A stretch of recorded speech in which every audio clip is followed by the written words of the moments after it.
ভাওনাক অপমান কৰি অশোক সিংহালে এটা কথা স্পষ্ট কৰি দিলে যে তেওঁ অসমৰ সমাজ জীৱনত এতিয়াও জিন যাব পৰা নাই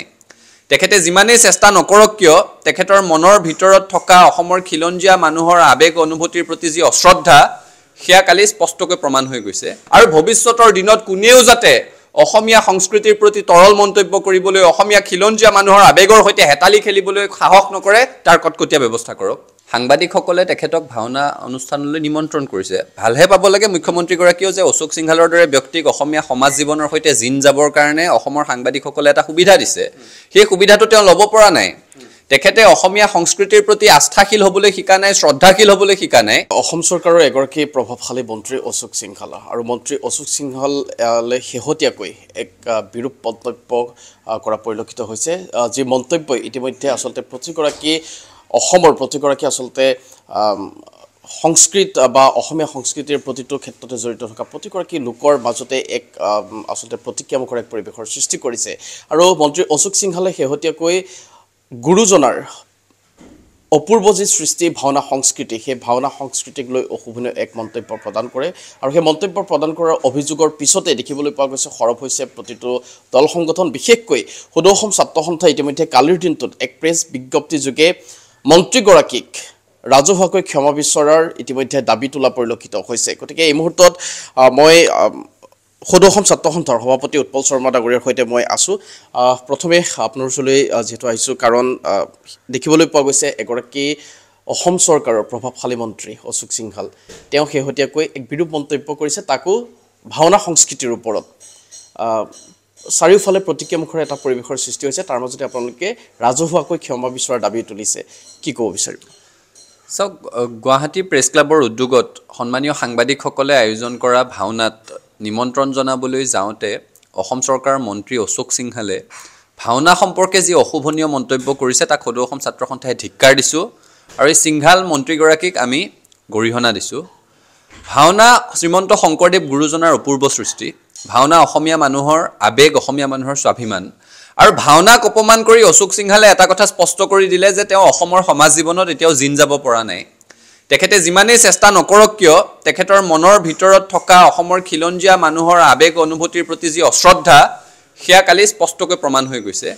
আৰু আমি এইখিনি সময়ত এটা কথা স্পষ্টকৈ ক'ব বিচাৰিছোঁ যি মানুহে ভাওনাক শ্ৰদ্ধা কৰিবলৈ শিকা নাই তেওঁ অসমীয়া জাতিসত্তাক অপমান কৰিছে তেওঁ অসমীয়া জাতিসত্তাৰ সৈতে জিন যাবলৈ শিকা নাই গতিকে অশোক সিংহালে ক্ষমা খোজাটো উচিতেই একে সময়তে নিজৰ মন্ত্ৰীসভাৰ এগৰাকী মন্ত্ৰীয়ে অসমীয়া মানুহৰ স্বাভিমান ভাওনা সম্পৰ্কে ইমান বিৰূপ মন্তব্য কৰাৰ পিছতো মুখ্যমন্ত্ৰীগৰাকীয়ে তেওঁ কিয় ৰাজহুৱাভাৱে জবাবদিহি কৰা নাই সেইটোহে আটাইতকৈ আচৰিত কথা গতিকে আমি মুখ্যমন্ত্ৰী হিমন্ত বিশ্ব শৰ্মাকো দাবী জনাব বিচাৰিছোঁ স্পষ্টভাৱে ক'ব বিচাৰিছোঁ আপুনি অশোক সিংহালক ৰক্ষণাবেক্ষণ দিবলৈ চালে বেৰে কথা কৈ কোবোৱাৰ পৰিৱৰ্তে তেখেতক ৰাজহুৱাভাৱে জবাবদিহি কৰক অসমৰ এগৰাকী মন্ত্ৰীয়ে অসমত থাকি শ্ৰীমন্ত শংকৰদেৱ গুৰুজনাৰ অপূৰ্ব সৃষ্টিৰ বিৰুদ্ধে বিৰূপ মন্তব্য কৰিব অশুভনীয় মন্তব্য কৰিব সেয়া কোনেও সহজভাৱে ল'ব নোৱাৰে আজি পঞ্জাৱত কোনোবাই গৈ পেলাই গুৰু নানকৰ কথা বেয়াকৈ ক'ব পাৰিব নেকি অসমত শ্ৰীমন্ত শংকৰদেৱ গুৰুজনাৰ সৃষ্টিৰ প্ৰতি যি আস্থাশীল হ'বলৈ শিকা নাই যিয়ে ভাওনা সংস্কৃতিক আদৰ কৰিবলৈ শিকা নাই সেই ব্যক্তিজন অসমীয়া সমাজ জীৱনৰ সৈতে তেওঁ জিন যাবলৈ শিকা নাই আৰু তেনেকুৱা ব্যক্তিয়ে অসমৰ খিলঞ্জীয়া মানুহৰ আবেগ অনুভূতিৰ সৈতে হেতালি খেলিব আৰু মুখ্যমন্ত্ৰীগৰাকীয়ে তেওঁক ৰক্ষণাবেক্ষণ দিব সেই কথাটো হ'ব নোৱাৰে অশোক সিংহালক স্পষ্টভাৱে সকীয়াই দিছোঁ অসমীয়া খিলঞ্জীয়া মানুহৰ আবেগ অনুভূতি স্বাভিমানৰ সৈতে হেতালি খেলিবলৈ চেষ্টা নকৰিব তাৰ পৰা বিৰত থাকক সেই কথা স্পষ্ট সকিয়নি আৰু মুখ্যমন্ত্ৰীগৰাকীলৈ স্পষ্ট আহ্বান অশোক সিংহালৰ দৰে ব্যক্তিক মূৰৰ ওপৰত উঠাই ৰখাৰ পৰিৱৰ্তে চালে বেৰে কোবোৱা কথা কৈ তেওঁক ৰক্ষণাবেক্ষণ দিবলৈ চেষ্টা কৰাৰ পৰিৱৰ্তে ৰাজহুৱাভাৱে জবাবদিহি কৰক আৰু ভৱিষ্যতৰ দিনত কোনেও যাতে অসমীয়া সংস্কৃতিৰ প্ৰতি তৰল মন্তব্য কৰিবলৈ অসমীয়া খিলঞ্জীয়া মানুহৰ আবেগৰ সৈতে হেতালি খেলিবলৈ সাহস নকৰে তাৰ কটকটীয়া ব্যৱস্থা কৰক বিগত সময়ছোৱাতো দেখিবলৈ পোৱা গৈছে যে শাসকীয় পক্ষৰ বা বিজেপি চৰকাৰৰ একাংশ মন্ত্ৰী হওক বা একাংশ নেতাই বিভিন্ন সময়ত অসমক লৈ অসমীয়া সংস্কৃতিক লৈও বিৰূপ মন্তব্য কৰিছিল এইটোৱে প্ৰথম নহয় যে অশোক সিংহালে ভাওনা সংস্কৃতিক টাৰ্গেট কৰিছে বা ভাওনা সংস্কৃতিক লৈ এনেধৰণৰ মন্তব্য কৰিছে এয়া প্ৰথম নহয় ইয়াৰ পূৰ্বেও বিহুক লৈও বিভিন্ন ধৰণৰ মন্তব্য কৰা হৈছে আৰু সেই সকলোবোৰ ঘটনা কিন্তু শাসকীয় পক্ষৰ তৰফৰ পৰাই দেখিবলৈ পোৱা গৈছে গতিকে তেনেস্থলত মুখ্যমন্ত্ৰীগৰাকীয়ে শেহতীয়াকৈ এটা কথাতে তেওঁ সকলো সামৰি পেলাইছে যে তেওঁ নগ'লেই হ'ল ভাওনা চাবলৈ তেওঁক নামাতিলেই হ'ল তেনেকুৱা ধৰণৰ মন্তব্য কৰি কিন্তু মুখ্যমন্ত্ৰীগৰাকীয়ে সকলো কথা গাপ দিছে না, অশোক সিংহাল অসমৰ এটা সমষ্টিৰ জনতাৰ দ্বাৰা নিৰ্বাচিত হৈ অহা এগৰাকী জনপ্ৰতিনিধি। সাংবাদিকসকলে তেখেতক ভাওনা অনুষ্ঠানলৈ নিমন্ত্ৰণ কৰিছে। ভালহে পাব লাগে মুখ্যমন্ত্ৰীগৰাকীয়েও যে অশোক সিংহালৰ দৰে ব্যক্তিক অসমীয়া সমাজ জীৱনৰ সৈতে জিন যাবৰ কাৰণে অসমৰ সাংবাদিকসকলে এটা সুবিধা দিছে। সেই সুবিধাটো তেওঁ ল'ব পৰা নাই।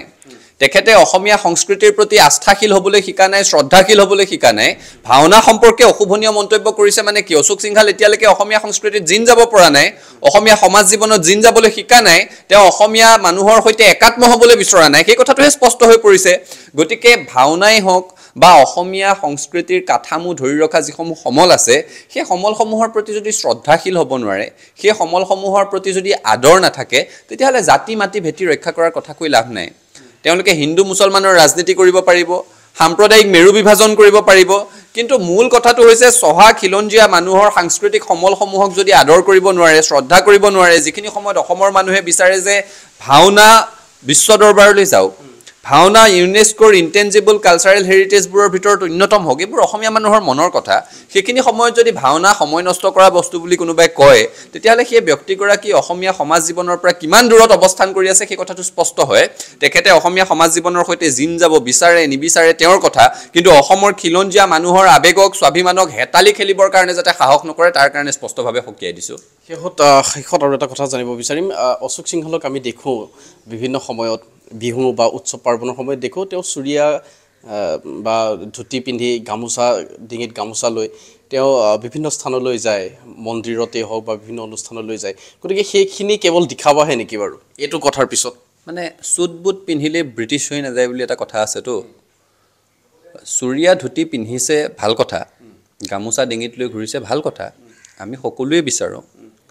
অসমীয়া সাংস্কৃতিক সমলসমূহ প্ৰতীকসমূহৰ এই ধৰণে সকলোৱে আদৰি লওক,